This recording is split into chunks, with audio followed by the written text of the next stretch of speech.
सम्पूर्णमा नमस्कार। हामी बस्नेत फार्मेसी आज हजुरको लागि यो TusQ-Dx ब्रान्ड नेम गरेको कफ सिरपको बारेमा थोरै जानकारी लिएर आएका छौँ। यो TusQ-Dx सुक्खा खोकी लागेको बेला जसमा चाहिँ खकारहरू कफहरू आउँदैन तर सुक्खा खोकी मात्र लाग्छ त्यस्तो बेला युज गर्ने औषधि हो। यसलाई हामी एन्टिटसिभ अथवा कफ सप्रेसेन्ट पनि भन्दछौँ। यसमा 3वटा औषधि हुन्छ। डेक्स्ट्रोमिथोर्फेन 15 mg, क्लोरफेनिरामिन 2 mg, फिनालेफ्रिन 5 mg। यो औषधि एडल्ट मान्छेमा 10 ml बिहान दिउँसो बेलुका 3 चोटि युज गर्नुपर्दछ।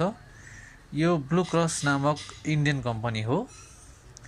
यो नेपाली चिकित्सकहरू धेरैले रुचाउनु पनि हुन्छ र यसको MRP इन्डियन 99 रुपिस छ।